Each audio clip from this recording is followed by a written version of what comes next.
Will you please welcome Randy Gage?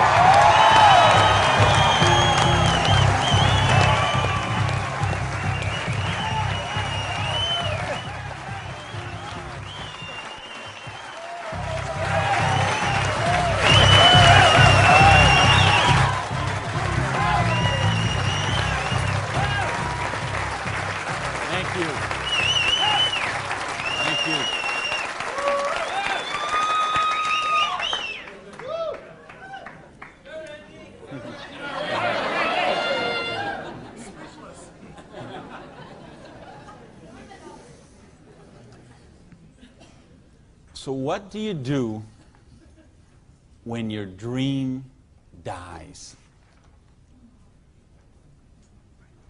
Do you sit down and cry? Do you give it up and let it die? Or do you give it one more try? Let me tell you the way it worked for me. I came to work one morning about 11 o'clock. There were two people sitting in a car waiting for me, and I got there. And see what had happened, let me tell you the preview to this. I had a restaurant, bought it with a partner of mine. We kind of bootstrapped the thing. Didn't really have enough money to start it like we should have. And we tried to grow it as best we could, but we didn't pay the taxes, and we struggled by and borrowed from this account to that account and this account to that account. And eventually I bought him out, and I sent a letter to the IRS, who's the tax agency there in the States, and said, I'm the new owner here. We've had some problem with taxes. I want to make this right. Let's work out a payment plan. And I never heard anything for 3 months. So I sent a check in there. Here's a deposit, $1,000, good faith. Didn't hear anything for 3 months, so I sent another check, another letter.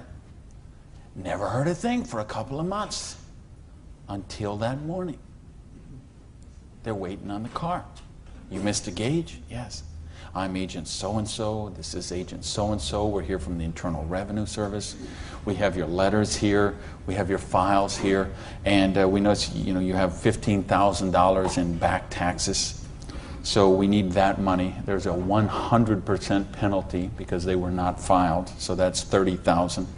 And then there's the late fees and the interest payment and the this and the that. We need $37,000 today, or we're going to seize your restaurant. So I was like, I must have left my checkbook at home, right? And so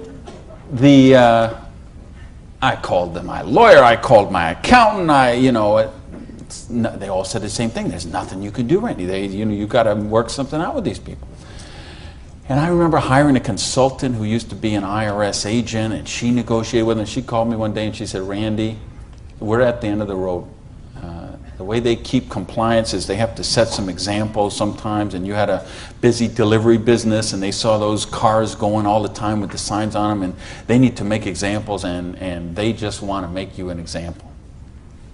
And so they auctioned off the place on the courthouse steps, $500,000 a year operation. They auctioned it off for $11,000. And I couldn't beg, borrow, or steal $11,000 to get it out of hock, so that was the end of my dream. And I remember driving along in the car that day, not even my car because I didn't have a car anymore.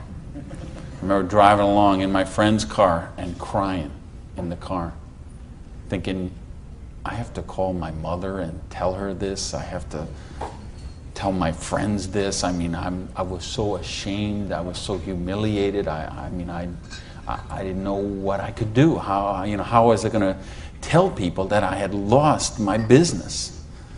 And between the $37,000 I owed those guys and then the money I owed for the vendors, whatever money I had left that day, I took and paid off the employees and said, this is the last check you're going to get, so do what you can with it.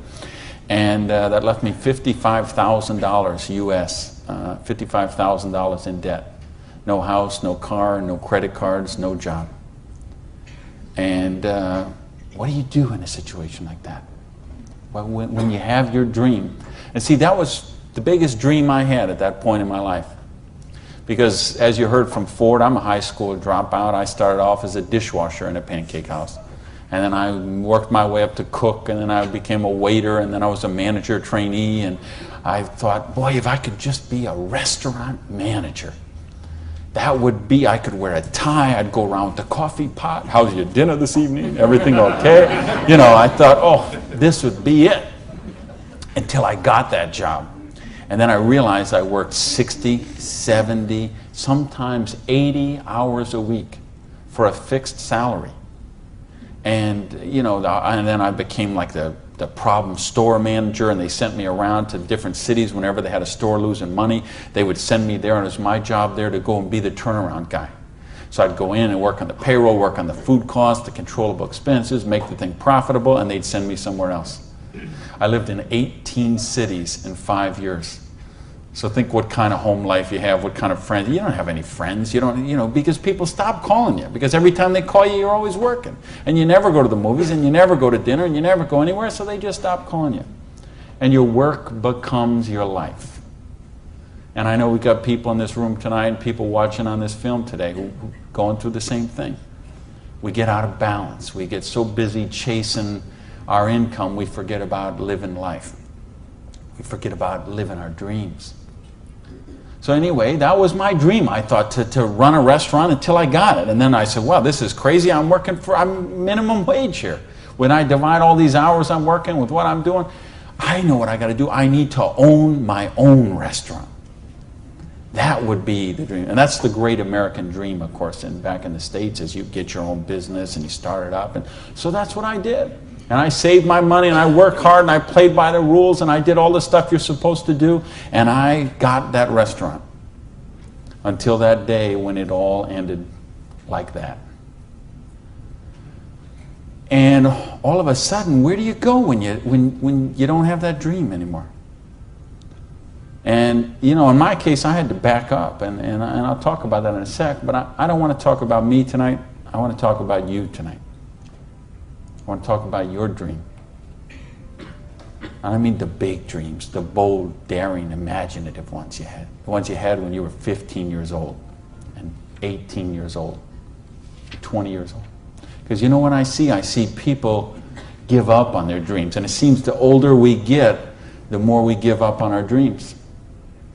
And you know, talk to any kid who's 15 years old, and they know they're going to have a great car when they grow up, and a great house, and a great job, and a wonderful spouse, and they're going to be rich, and they're going to be successful, and they're going to be an astronaut, or a football star, or a rock star, or whatever, right? There's no limits to what they can dream. And what happens along the way? They get out, they go to school, they get out as 22, 23 years old, all of a sudden they take a job they don't really want. It's not their dream job, but they figure it'll do for right now. And then maybe they find out about another job, and that's not their dream job, but it's a little more money than the last one. And they meet someone along the way, and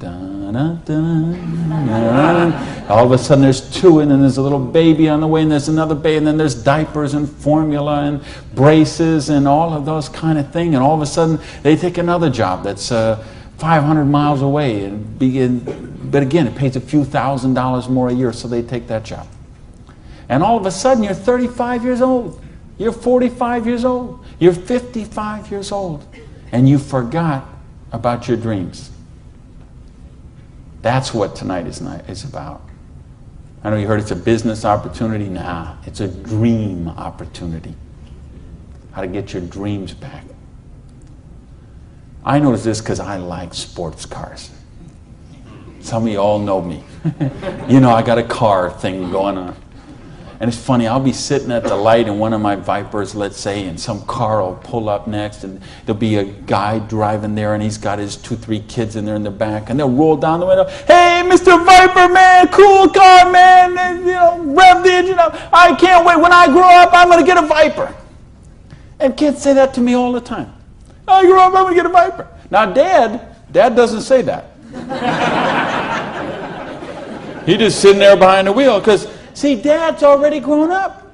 And he figured out he ain't getting the Viper. He's got the minivan.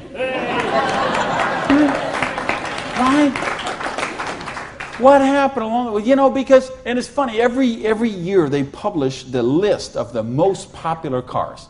And I see it every year, and it comes out. And I read the list, and it's funny. Now, when I talk to kids, and I talk to a lot of kids, they always like cars. And I'm going to get a Corvette, I'm going to get a Lamborghini, I'm going to get a Ferrari.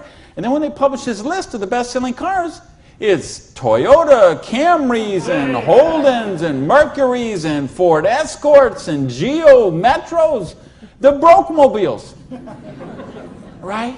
These are all cars they make for broke people. You see that? Like the Holdens you got here. Right?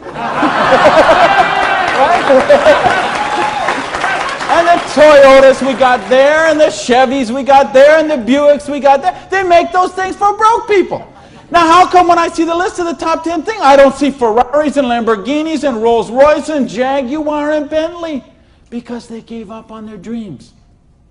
They said, well, this is the car we got. There's room for the car seat in the back, and we can afford the payments. And they settle for a car. And they settle for a house. And they settle for a job. And they settle for a life of quiet desperation. When they could be living a life of joy, challenge, growth, adventure, and prosperity. That's what tonight's about. I want you to think about, really, here's the challenge I would give you. I want you to think of 5 things you would do, have, or become if money was no object. I mean, really think about this, okay? You don't have to write it down. I just want you to think about it. But think about, if you had Bill Gates' kind of money, if you had Larry Ellison's kind of money, if you were one of these .com billionaires, would you be driving the car you're driving right now that you got here today in? How many people, tell the truth now, if money was no object, how many people would have a different car in the parking lot tonight? Okay. Now, if money was absolutely no object, you had 30, 40, 50, 60 billion dollars, how many people would have a different roof over their head when they went home tonight? How many people have a better wardrobe? Ladies, how many of you would have bigger closets? Right? Yeah. So this tells me something. This tells me you do have dreams and you want to live them, or you wouldn't be sitting here tonight. See, most of Australia tonight, most of New Zealand tonight, most of the United States, UK, everywhere where they're watching this video, most people aren't gathered like this. Most people are sitting on a recliner, rubbing the hair off the back of their head, drinking rancid fermented hops, watching the Idiot Box. 6 hours a day. And this is their life. Monday morning, 6:30, the alarm clock goes off. And they hit the snooze bar. If I could just get 15 more minutes. And they wait 15 more minutes, and they hit the snooze bar again, and they get 10 more. And then they got to get up, and they rush in the shower, and they jump in the car, and they buy their breakfast through a drive-thru somewhere, and then they go to a job they don't like or actually hate. 85% of them, a job they don't like or actually hate, and they get through Monday till 5 o'clock or 5:30 or 6 o'clock, and then they go out and they face the traffic going home. They probably get drive-through dinner somewhere, dinner in a bucket to take home to the kids, get in front of the Idiot Box and sit there in a coma till they fall asleep, or they crawl into bed until Tuesday morning, 6:30, it starts all over again. Wednesday, hump day. Thursday, we're almost there. Thank goodness it's Friday. Because you know what Friday means, right? Because Friday means somewhere near the end of the day, the boss is going to say, hey, here, boy. You're going to get out that little paycheck, and they're going to get that paycheck, and for one brief moment in time, it's going to feel like it's theirs. But we know it isn't theirs, is it? because they got all those little window envelopes from the credit card company just waiting for them. And that money is spent long before it ever got there. But for this one brief moment in time, it feels like theirs. So I don't know what they do here in Sydney, but I know what they do in the States. They go out to Pizza Hut. All right? So it's off to Pizza Hut for a deep dish, meat lovers, extra cheese, extra meat, but, you know, Diet Pepsi because I'm trying to hold my weight, you know. And off to the Pizza Hut, and then it's off to the neighborhood video store where they rent 3, 4, 5, 6, 8, even 10 videos to get them through the weekend. And they will spend their entire weekend sitting on that same recliner, rubbing that same hair off the back of that same head, drinking the same rancid fermented hops in a coma all weekend long, video after video after video, so they don't have to think about their life of quiet desperation until Monday morning, 6:30, when it starts all over again.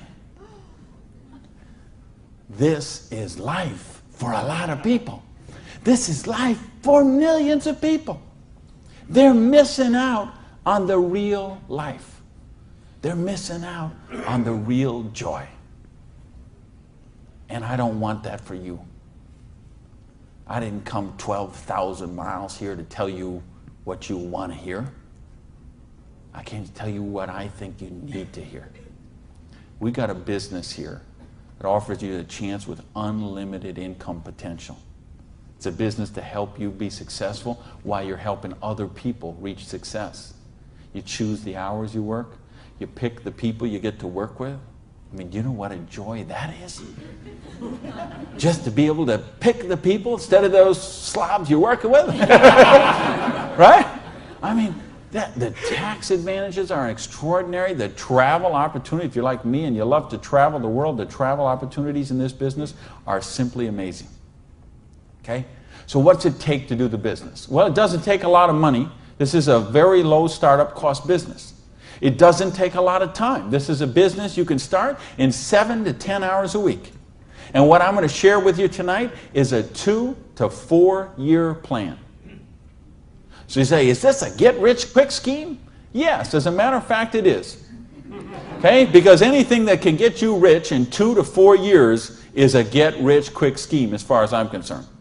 Because what are most people doing? They're doing the 45-year plan, which is they get a job around 20 years old. They work for 45 years at that dead-end job they don't like or actually hate, and retire around 65 years old and try to live their golden years on half of what they couldn't get by on when they worked. Do you get that? You know, your retirement's about half of what, you know, and I've been in all the country I've been in, I can't tell you how many different countries, and I've been in socialistic countries and free enterprise countries and everything in between, and I can tell you the retirement security, it's the same in all those places. Your golden years, if you're counting on the government to take care of you, if you're counting on pensions to take care of you, you're looking at living your golden years on 50% of what you can't get by on right now. So if your idea of your golden years is walking your poodle around the block, good luck to you. But if you think you're going to travel the world and go see your grandkids and live a wonderful life of leisure, you better take a very good look at what we've got to show you tonight. Because you've got to control your own destiny. You've got to control your own income. You've got to control your own retirement security. And that's one of the biggest benefits of this business.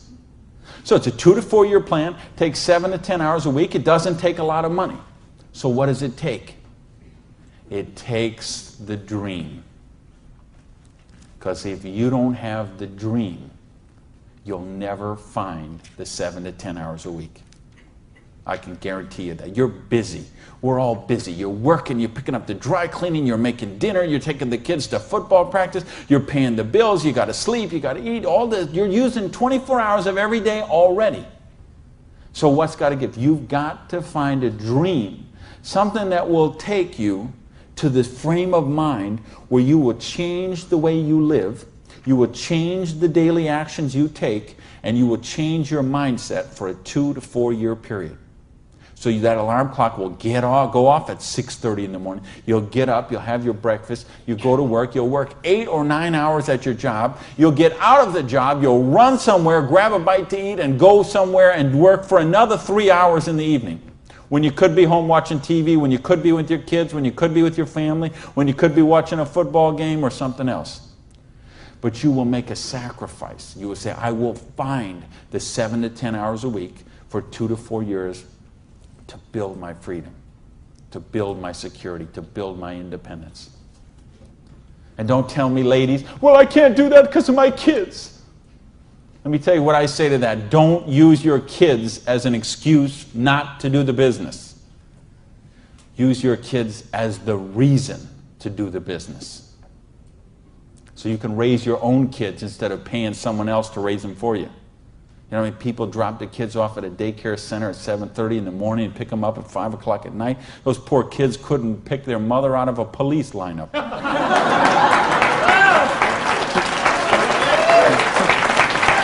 Right? Don't use your religion as an excuse. Let me tell you, I missed a lot of church for a couple of years while I built my business. I was doing meetings on Wednesday nights instead of going to church on Wednesday night. Some Sundays I was in a different city working with a long-distance line instead of being at church. But you know what happened? I tithe 10% of every penny I make to my church. And I make a lot of pennies these days. Okay, some Sundays, we seat 800 in my church. You know, some Sundays, they put that basket around and it starts here and it goes all the way down the aisles, all that just like that. And you know, sometimes the check that I put in there equals the checks of 799 other people all added together. That's what missing a few days of church did for me. Gave me time to serve on the board of the church, 2 years as the president, a couple years more as the Blue Ribbon Committee. I've been able to contribute to the church. I've been able to teach a class on prosperity on that. See, I couldn't do that when I was broke. Do you really get that? You can't do these kind of things when you're broke. You can't help your kids when you're broke. When you're so busy trying to pay the bills, you're so busy trying to cover the mortgage, you're so busy trying to pay the rent, you can't live life. And that's not the way life is meant to be lived. I came here because I want you to have an amazing life like I have. And believe me, I have an amazing life. I live in my dream home. I live on the ocean, okay? I go to bed every night, I hear those waves crashing on the shore. I wake up, I go down, and I got a beautiful car to get into. I have beautiful people in my life. I have wonderful health. Everything is, I make more money every year than I did the year before. I am living a dream that is just wonderful. But I made some sacrifices along the way. And that's what I'm saying to you. Make some sacrifices. Take 2 to 4 years. Make a commitment. When you walk out of here tonight, make that commitment. Not to your spouse, not to your sponsor, not to me, not to yourself. Make a commitment to yourself that you're worthy, that you're worth it, that you will think back. And that's what I want you to really do, is say, okay, what were your dreams when you were 15? What is the house you would live in if money is no object? Do you have a picture of it somewhere that you carry around to fuel you? What is the dream car you want to be driving? Is it a red Lamborghini Diablo, Ferrari Testarossa, Bentley, Viper? What is it? Do you have a picture of it in your wallet? You got a picture of it in your planner? You have a dream board with it up somewhere? You got it up on the mirror in the bathroom? You got it up on the refrigerator in the kitchen? How much time you want to spend with the loved ones in your life? How much money you want to give to charity? I had lunch. Funny, I just got invited to be on the board of directors for the Florida Philharmonic. I'm so honored they asked that, and I'm proud to be a supporter of them. I'm so proud to be a supporter of the opera and the Young Artist Program and all kind of charities. Fascinating thing, though. I had lunch with the guy who invited me to be on the board.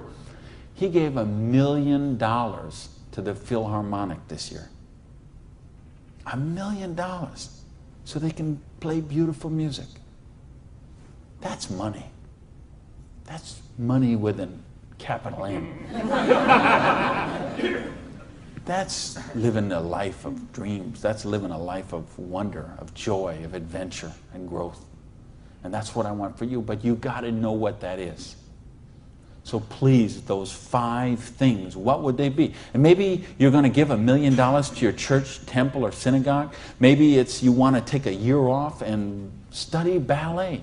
Maybe you want to take 6 months and go on a cruise around the world. Maybe you want to fly in all your family from all over the world and have a reunion. Maybe you want a house in Paris and a house in Hawaii and a house in San Diego and a house in Berlin. I don't know what it is to you, but you have to know what it is. Or nothing I'm going to talk about tonight is going to make any sense to you.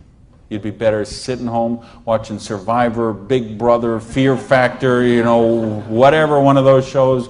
You could sit watching any one of those shows instead of be here tonight. Because if you're here tonight, you got to know what your dream is.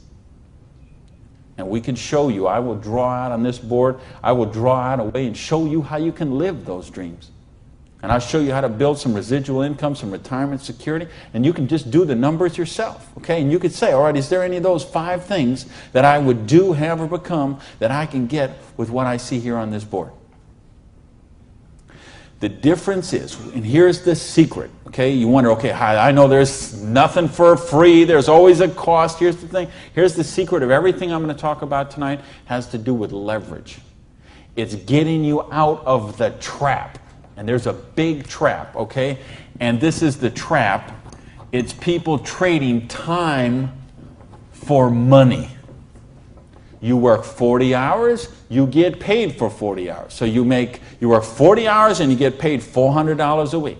If you're sick half a day and you only work 35 hours, you get paid $350. If you need some extra money because there's something that you want to do, you put in some overtime, so you work 45 hours, so maybe you get $450. Well, you know what? That is trading time for money. Time for money. Hours for dollars. Hours for pounds. Hours for dollars. Hours for cougar rands. Whatever the currency is. If you're trading time for currency, you can't get wealthy. It's a trap. You got to put some leverage to work somehow to get out of that. Because this is what keeps people broke. So in my case, when I lost my dream, and I started all over again, I said, well, I got a choice here. I can go and live like most people do and live that life of quiet desperation and just mind my own business and do the thing and be a worker drone in the collective like everybody else. Or I can go after my dreams again. So I began a study of prosperity. Because when you're $55,000 in debt, no house, no car, no credit cards, and you start selling the furniture, things look a little different. Anybody here ever sell your furniture for your business? Interesting scenario. Here's what I found. The end tables, not a problem. Coffee table, no big deal. Kitchen table, hey, you can always eat in the sofa. Lamps, no big deal. You got the light in the kitchen on the ceiling. But the sofa and the bed and the TV. How did I know you'd know that? The bed, the sofa, and the TV, they gotta be the last to go.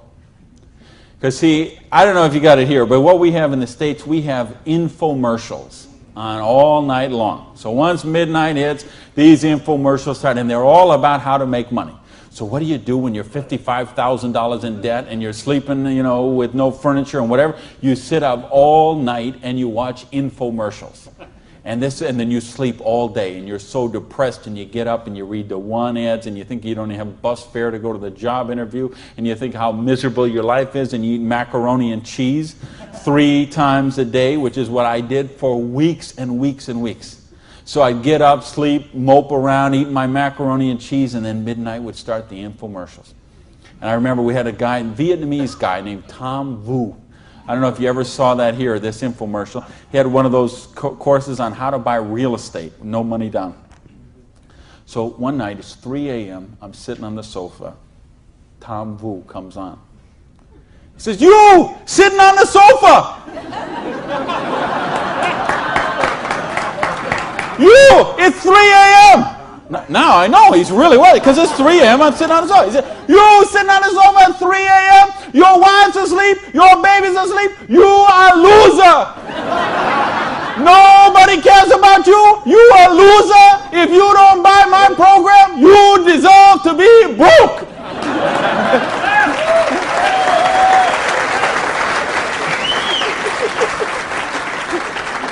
And I'm like, oh, if only I could afford this program. But of course, I didn't have the $199 or whatever it was. So, and eventually, of course, the sofa had to go, the bed had to go, and then the TV had to go.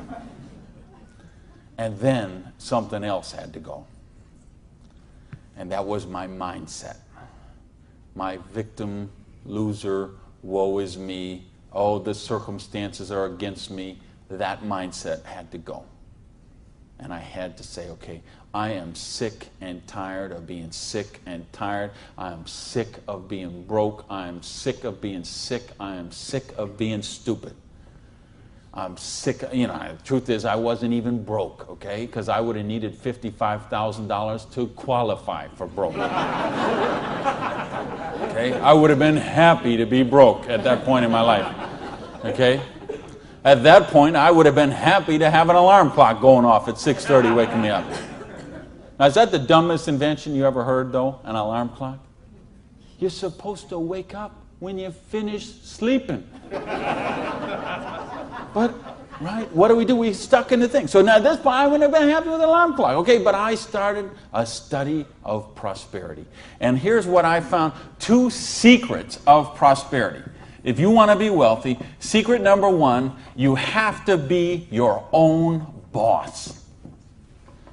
You ain't going to get rich working for other people. You know, if you've got to get a job as president of Disney Studios or, you know, IBM calls you up and wants you to be the vice president of operations, maybe you're going to make a lot of money. All I know is those people weren't calling me, okay? And they may not be calling you, okay? So if those people ain't calling you, you want to get wealthy, you got to be your own boss. Because let me tell you a secret. I don't care how nice your boss is. I don't care how much your boss loves you and wants to help you. The truth is they have to buy you at wholesale and sell you at retail. Otherwise, they don't make money and they don't stay in business. So the only way they make money off you is to buy you at wholesale and sell you at retail. So if you want to make money, you got to be able to get up in the morning, look in the mirror, and know that you're talking to the boss. And issue number 2, and this is the most important thing, which we mentioned, you've got to employ the concept of leverage. And this is something, J. Paul Getty, who was one of the wealthiest people the world ever known, he understood this. And he was quoted oftentimes, this is probably his most famous quote, when he said, I would rather have 1% of the efforts of 100 people than 100% of my own efforts. Because he understood the concept of leverage. And he became one of the wealthiest people the world has ever known. So tonight, I'm going to share with you how you can employ this same concept of leverage that the wealthiest people in the world do, and it'll allow you to get your share of that kind of wealth. And I'm happy to say, I'm one of the wealthiest people in the world. You know that? Now, you know what? I don't have Bill Gates' money. I don't have Larry Ellison's money. I couldn't spend $90 million on a boat down in the Kiwi race there next week. But you know what? I'm one. If there's 6 billion people, whatever there is on this planet, I'm wealthier than 5,990,000, you know, whatever, 99.8% of them. And I'm a dishwasher from a pancake house. But I understood leverage. Now, how do you put this leverage? It's a business called network marketing, sometimes called multi-level marketing. Sometimes we call it MLM for short. What is it? It's a business that allows you to leverage the efforts of other people who have a dream and are willing to trade that 7 to 10 hours a week to get a dream. So you're going to introduce them to the business. You're going to teach them a duplicatable system that they could follow and duplicate the same results with people that they're going to introduce to the business and create this system that everybody can follow, and everybody will get a nice chunk of the organization that is built. And because you direct your own organization, because you are your own boss, you get some residual income out of the efforts of the people that you introduce to the business. That's the leverage. It's no different than when Madonna makes a record and every time they play that CD, she gets a royalty of that. When Coppola does a movie and that movie plays, it gets a royalty of that. This is how the average person can get leverage. See, if you got money, leverage is not a problem. You can leverage your money. You can buy stocks, bonds, invest in companies, invest in real estate, all that kind of stuff. I couldn't do that. If you could buy a franchise. If I would have bought a restaurant franchise instead of opening my own restaurant, chances are I'd still be in the restaurant business. But you know what? I couldn't afford the franchise fee. I didn't have that kind of money. You know, ask someone about the stock market, they'll tell you, unless you got $25,000 you can afford to lose, don't even get in the stock market. Well, I didn't have $25,000 I could afford to lose. I didn't have $25 I could afford to lose. Forget about, so I didn't have the money to leverage. And if you got a couple $100,000, couple million you can leverage, hey, maybe you don't even need to be here tonight. But I'm speaking to the rest of you who don't have that kind of money. And the rest of you who used to have that kind of money till the stock market tanked, and now your retirement fund is 40% of what it was 2 years ago. Okay, let's talk about how you build your security. Well, so what is network marketing? It's just a new paradigm in distribution. Been around for over 50 years now. And it is, why I say it's a new paradigm in distribution is because it's changing the way we get products and services to the consumer. And with things that have happened recently, like the internet, overnight shipping, satellite, telephone, fax technology, all of this stuff is driving network marketing to be a bigger force today than it has ever been. So it's been growing consistently for more than 50 years. There are somewhere between 14 to 16 million people in the network marketing direct selling industry. And it will do somewhere between 70 and 80 billion dollars US this year. So this is a very credible business. And if you've been reading the financial papers the last few years, you've seen it mentioned in the Wall Street Journal, had front page cover stories on Success magazine, Forbes magazine. The mainstream press is really starting to pick up on this. Now, why is that happening? Is because it's the future. It's what has to be, because what has happened in the past doesn't work anymore. In other words, here's how it used to work in distribution. We'd have a manufacturer. They would make a product. They would sell it to a wholesaler who would buy it, resell it to a rack jobber who would buy it, resell it to a retail chain. They would buy it, send it to a warehouse somewhere, sits in a dusty warehouse for 6 weeks, and then it gets transferred by truck, maybe it goes to the store, and then you come in the store and you buy this product.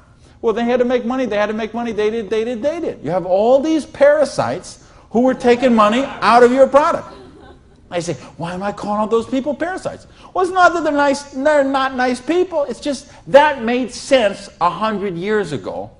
It doesn't make sense today.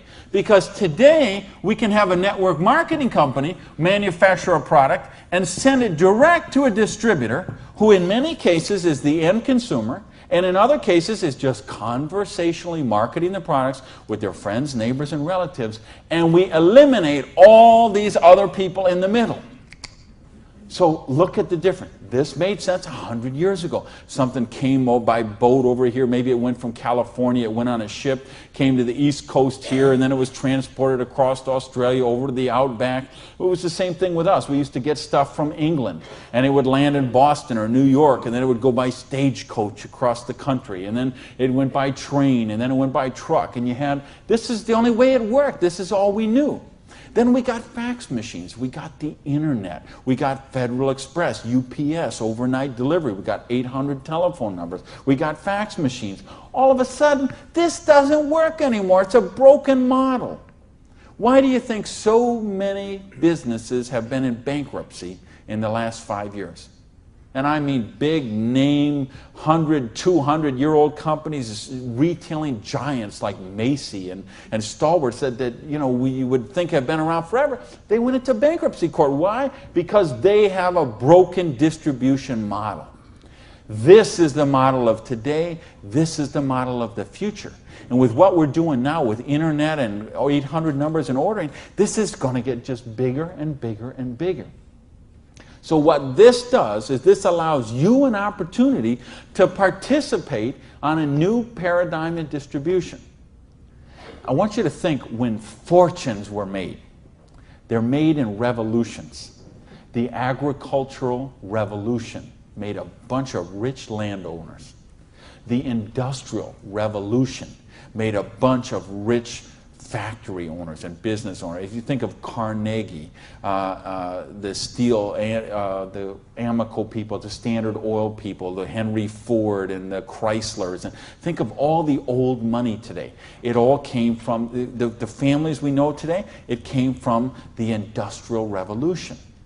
So now we have the distribution revolution.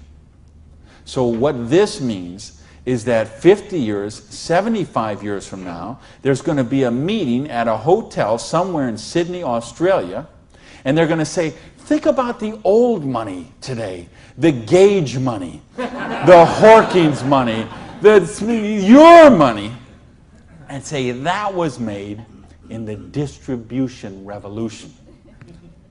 Because they saw the power of the internet, overnight shipping, fax machines, 800 number, and how to put all this together into the new paradigm of distribution. This is what we're in right now. And I believe the next 2 years is going to be the biggest years of growth in the history of the industry. And you could be a part of it. Well, your income 40 years from now is going to be present on what you do for the next 2 years. Now notice, we have all this money that got wasted before. Where did it go? Well, there's two places it goes. Number one, it goes to product research and development. And I'm going to talk about that in just a little bit. And the other place it goes is right here to you, the distributor. The people who actually get involved with the business. All this money that you, because see, sometimes you could go to the store, you could buy a box of cereal for $3.50. The actual cereal, the cost of that cereal might be 40 cents, 35 cents. What is all the rest of that money? It's all this wasted layers of distribution. So see, that isn't necessary anymore. So that money gets freed up, and because you are a pioneer of the industry, because you are somebody with a vision and a dream, and you're willing to trade the 7 to 10 hours a week to get the dream, you are going to cash in about that. I want to sketch out how the business really works, so you get an idea how the money takes place and how you can participate in that. I guess, is this? I think this is, I found the secret. You do it a little different here down under. All right, let's talk about how you make money in the business. You, not me, not them, you. How do you make money? Well, you got a dream. You're willing to trade 7 to 10 hours a week for 2 to 4 years to get your dream. So you sponsor in the business. Okay, you make that commitment. Your sponsor says, all right, I'm going to work with you, train with you. What we're going to do is we're going to help you identify, and I'll use this as an example, 6 people who you know who have a dream and would be willing to trade 7 to 10 hours a week to get the dream. Fair enough? Everybody follow me so far? Everybody follow me so far? All right, just making sure you're not nodding off over there. All right, now let's suppose that everybody involved in the business produces a volume this first month that you get involved in the business of $100. Now notice I didn't say $1,000 or $10,000 or $100,000. I said just $100. Why? Because I want to show you this is very simple, very duplicatable, very doable for everyone. The secret of this business is leverage. We have a lot of people doing a little bit, just 7 to 10 hours a week. So now if you and each of the 6 people you introduce into the business produce a volume of $100 the first month, you'd have $700 worth of volume in your organization, right? Now we have a lot of different companies represented here tonight. There's all kind of different pay plans. But I think you're going to find as an average, what you're going to see in the business is you can make about 10% of what your organization does in volume. So if you had 6 people plus yourself, everybody did $100, you'd have $700 volume, so you'd make $70 your first month in the business. Now you say, come on, Gage, you brought me here for $70 a month. I can't even wash my Lamborghini for $70 a month. I understand. But see, believe me, I understand. I know what it's like to keep cars clean. But this is just month number 1. And how much, if you're a doctor, and by the way, if you're a doctor, if you're a lawyer, if you're an accountant, you know what plan you work under? Trading time for money. Just like the bus boy at the Denny's restaurant, the doctor, the lawyer, the accountant, trading hours for dollars, same thing. So how much did you make when you learned to be an accountant? You probably went to school for 10 years. While you learned to be a nurse, when you learned to be a doctor, when you learned to be a lawyer. Think how many, you didn't make anything.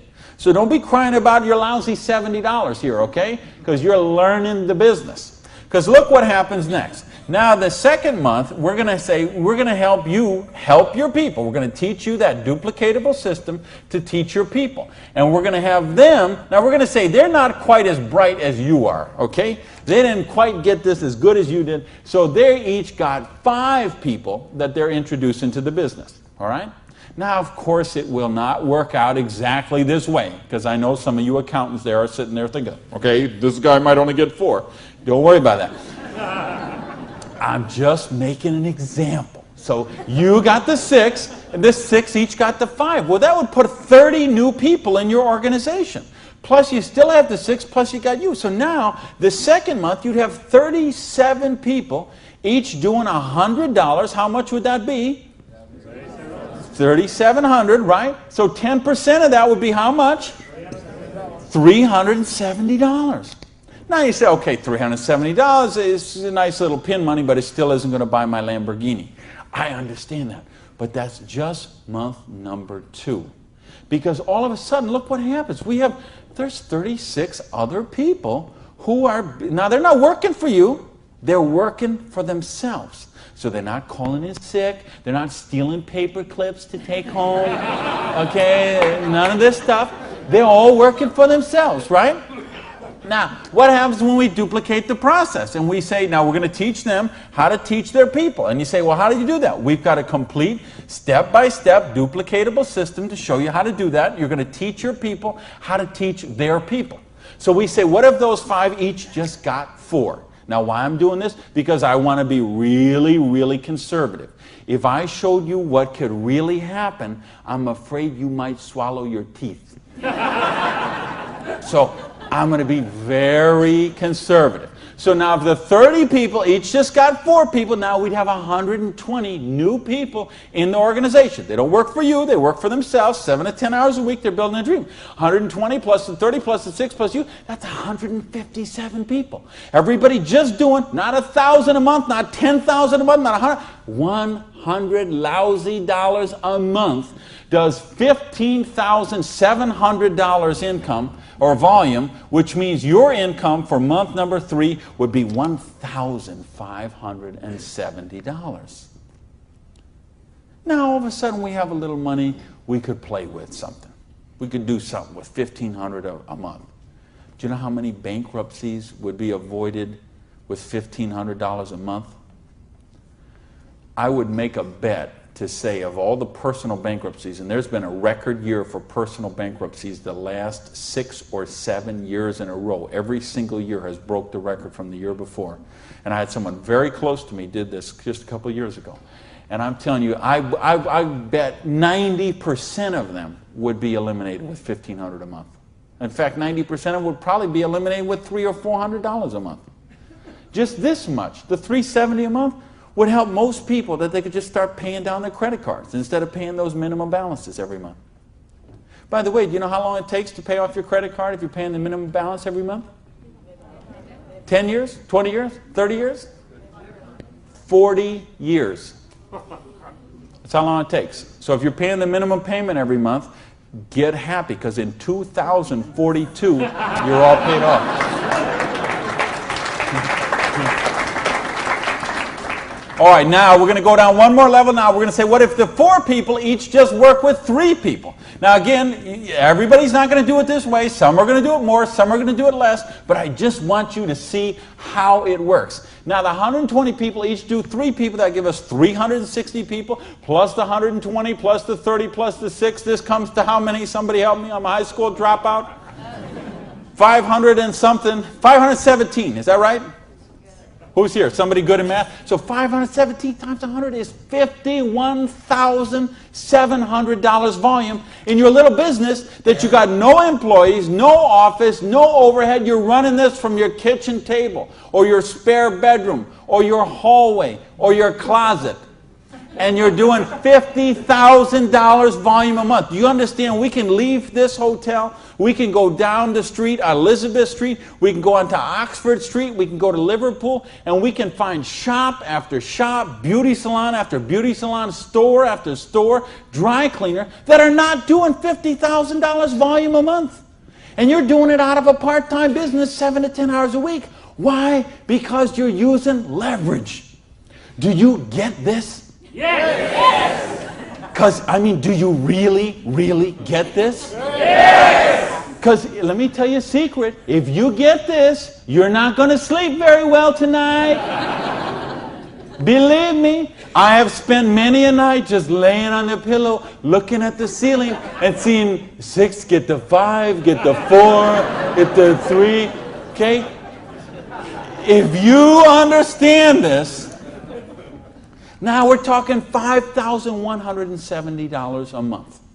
Now, you know what? I did that in 4 months. It said 1, 2, 3. What if you didn't do that in 4 months? What if it took you 6 months? What if it took you 10 months? What if it took you 2 years? I told you it's a 2 to 4 year plan. Okay? And I know what some of you are thinking. All right, but what about if this guy here drops out? We got it handled. Okay? We have a thing called dynamic compression, and so we know when someone drops out, we eliminate that volume, we move up the next qualified person, and the whole organization moves up. So we got that covered too. Okay? So, but what if you didn't do this in 6 months? What if you didn't do it in 10 months? What if it took you 2 years?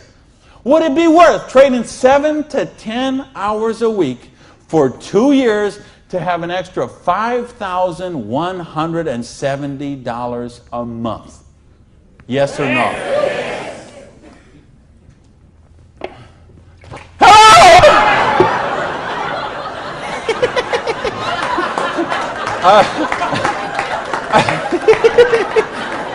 Aren't you glad you got the front row, baby?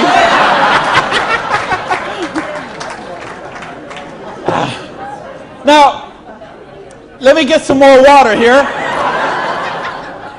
And let me ask the question again. Would it be worth trading 7 to 10 hours a week for 2 to 4 years to get an extra $5,170 a month? Yeah! All right. Thank you. That's a little better. That's what I'm talking about. When you get this, when you really get this, you're not going to sleep tonight. Because you see how a dishwasher from a pancake house could become a multimillionaire. You see how a farmer's wife from Utah could make $80,000 US a month. You see how a woman with 2 kids and an abusive husband could leave her husband and become a multimillionaire. You see how people on welfare can build complete financial independence. And they can do it with integrity.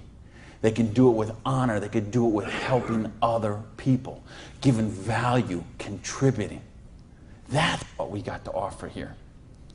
So see, now you say, okay, all that sounds good, it looks good, but what's the problem? What is the $100? Well, I told you, remember that whole distribution model? We have all of that money that used to get wasted. Now that goes into product research and development. You will see some of the most cutting-edge, state-of-the-art products in network marketing that you won't see anywhere else in the world today.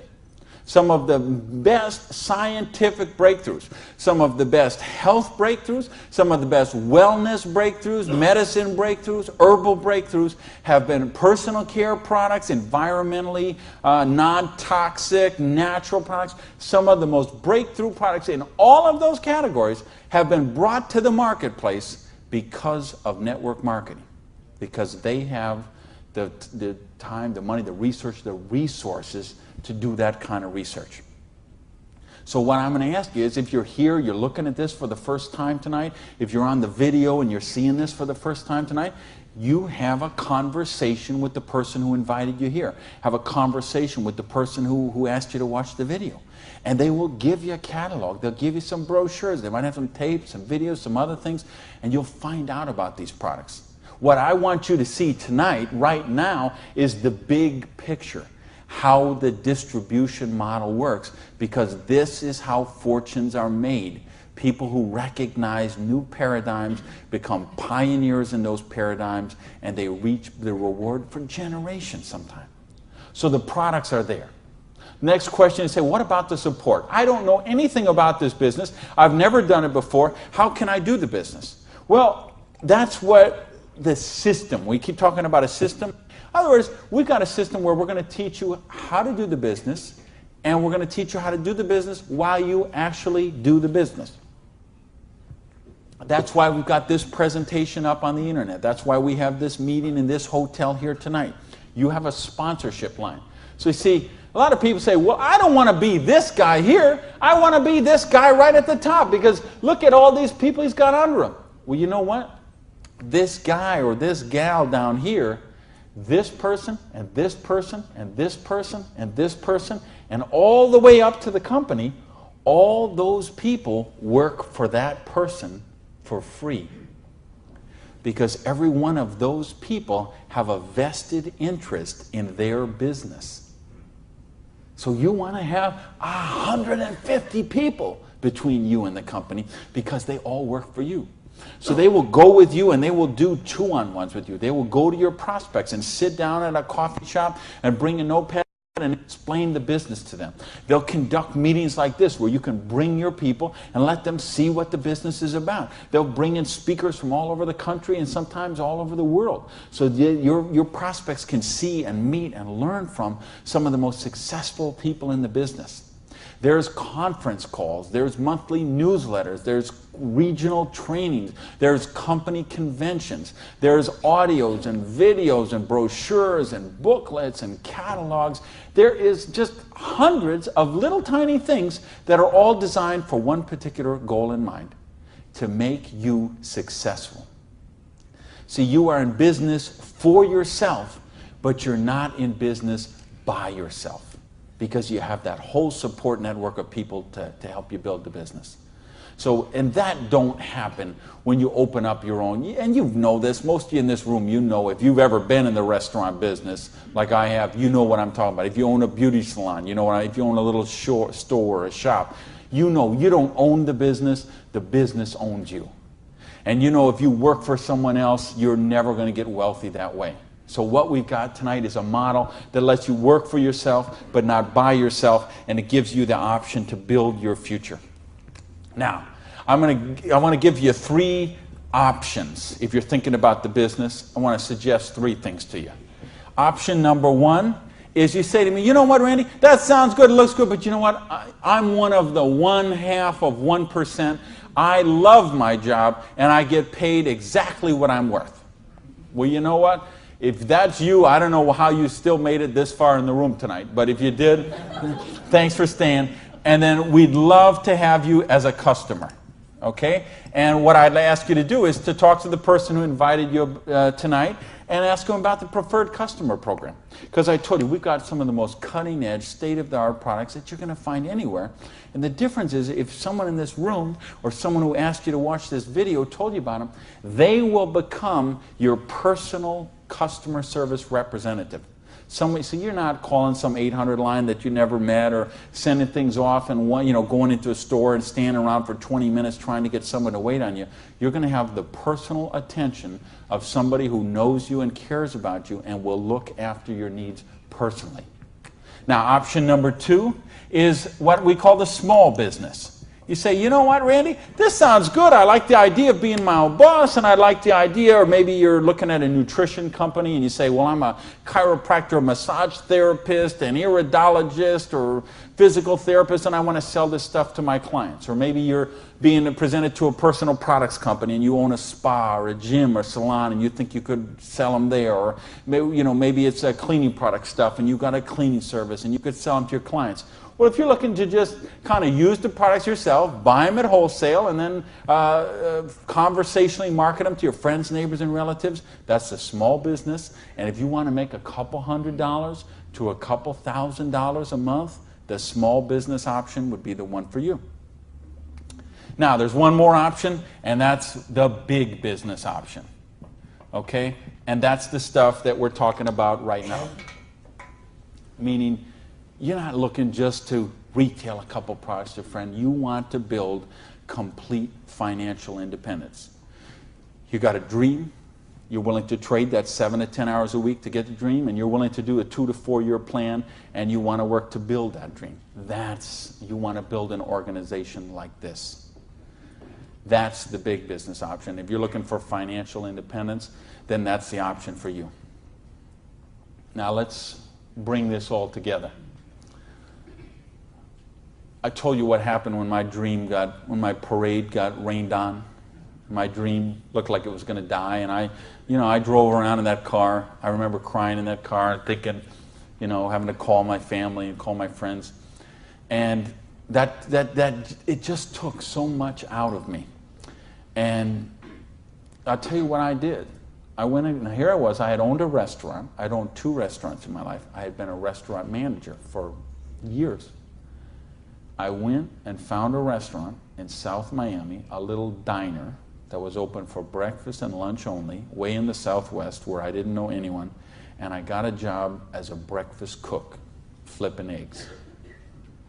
For 2 reasons. Number one is they would pay me cash every week. They would cash my paycheck, give me the cash, because I didn't have a bank account, because if I had a bank account, the tax people were going to seize it.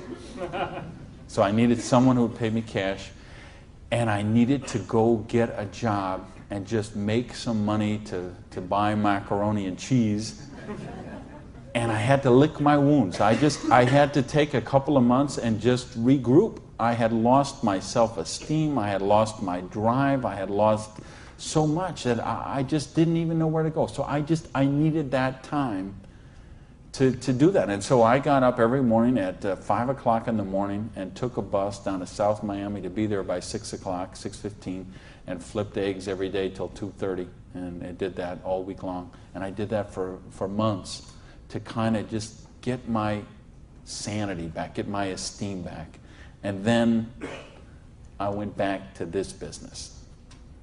And see, I didn't have the money to get back in the business because I still owed tens of thousands of dollars. But I had been in the business once. I had made some money. That's where I got the money to buy the restaurant initially. And what had happened, I'd been with a new company. It was not a stable company. I got some money. I bought my restaurant. That company went out of business.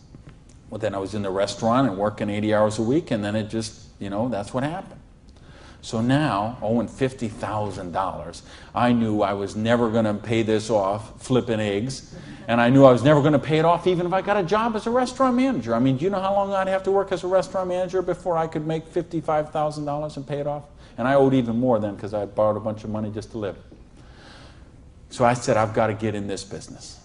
So I went to someone I knew in the business who knew me from before, and I said, you know me, you know that I can work, you know I have a dream. I don't have enough money to get in the business. Needed about $600 to start that business. Rob, he lent me that $600. And you know what? Best decision he ever made. So I went out, and I didn't do this business 7 to 10 hours a week. I did this business 7 to 10 hours a day. I sponsored 9 people the first month of the business, okay? I didn't do 6. For those of you who say, well, it doesn't work this way, you're right, it didn't. I sponsored 9, okay? And at the end of the month, I had 60 people in the business, month number 1. Month number 2, I sponsored 2 more people, so that's a total of 11. I had about 130 people in my organization at the end of month number 2. Month number 3, I didn't sponsor anybody. Okay, I just worked with the 11 that I had sponsored in the first 2 months. The organization went from about 120 people to 360 people. And month number 4, I sponsored a couple more people in the business, and the organization was bigger than this one right here in the 4th month of the business. Now, it wasn't 6 months, wasn't 10 months, wasn't 2 years, wasn't 10 years. It was 4 months. And I made easily double that money. What you see on the board, I made that in my 4th month of the business. Now, how did I do that? I needed to and wanted to very badly. I was hungry. I had a dream, and I was sick of being broke. And that's what I want you to get out of this is, do you understand? This is how it goes. There's no limit here. You could sponsor 7. You could sponsor 8.